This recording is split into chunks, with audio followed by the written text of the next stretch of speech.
Last week, the U.S. Department of Justice announced the creation of a new national cryptocurrency enforcement team.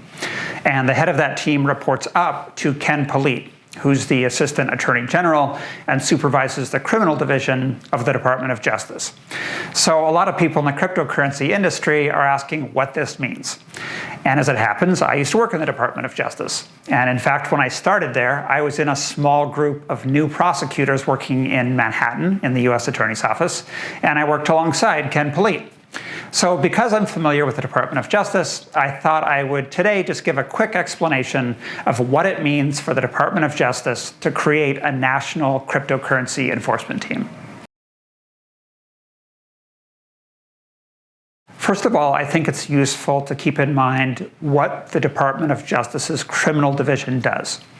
A lot of my clients aren't familiar with the distinction between different U.S. regulatory and enforcement agencies.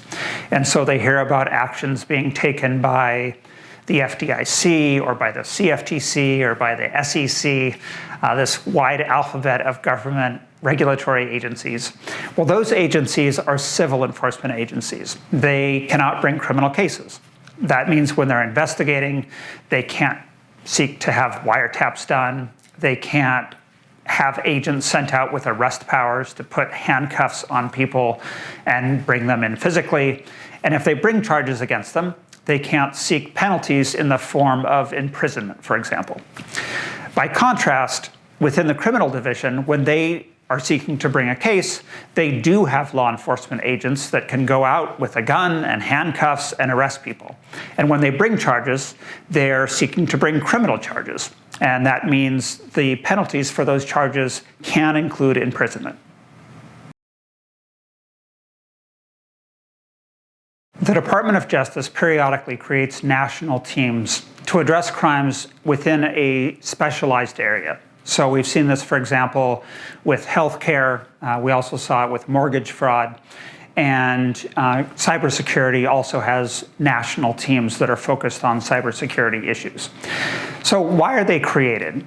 Well, first of all, it's important to know they aren't actually necessary to prosecute those crimes. In fact, the federal prosecutors that are in U.S. attorneys' offices located across the nation could bring those charges themselves as long as the crimes occurred within their jurisdiction. Instead, these national teams generally are put in place because the crimes involve some kind of specialized expertise. So for example, with cybersecurity, you might have technical expertise that would be important. With healthcare crimes, knowledge of the healthcare system and healthcare documentation can be helpful. And in addition, it can be helpful in helping make the prosecution of these cases consistent in different jurisdictions. So when you have a national team, they will supervise what's going on in different jurisdictions and make sure that the approach to that law is consistent across different U.S. attorneys' offices. There are several things that we already know about what this National Cryptocurrency Enforcement Team is going to focus on. First of all, we know it's going to focus on certain types of crimes that are committed using cryptocurrency, and in particular, crimes such as money laundering and crimes that are facilitated through national exchanges and through tumbling services. We also know that the team is going to be involved in tracing the proceeds of criminal activity.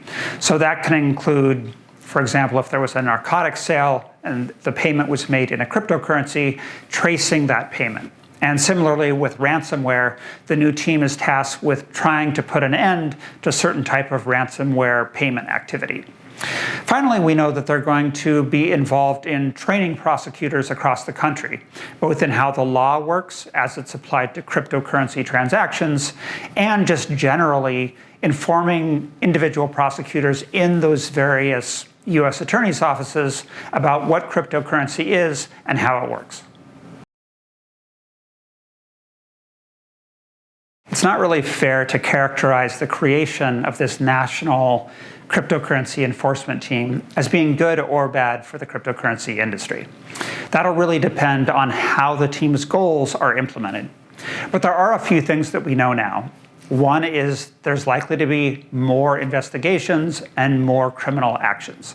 And that's because when the Department of Justice devotes resources to increased investigations within a particular area, there tend to be more cases. Second, it's likely that those cases are going to be smarter. Right now, a lot of cryptocurrency investigations and prosecutions are just done by some prosecutor located in a random part of the United States that may have a background in cryptocurrency and may have no background whatsoever.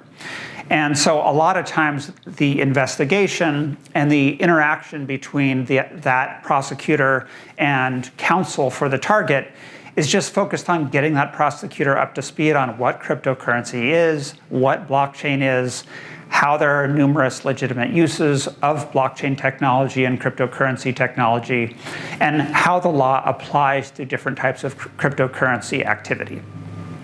Finally, it's likely that there's going to be more proactive investigation.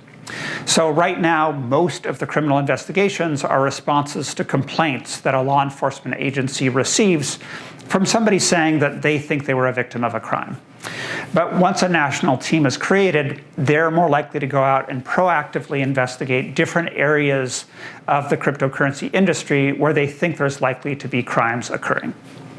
So, what does this mean for cryptocurrency companies? Well, first of all, it's important to factor in the possibility of criminal liability when you're engaging in a new line of business.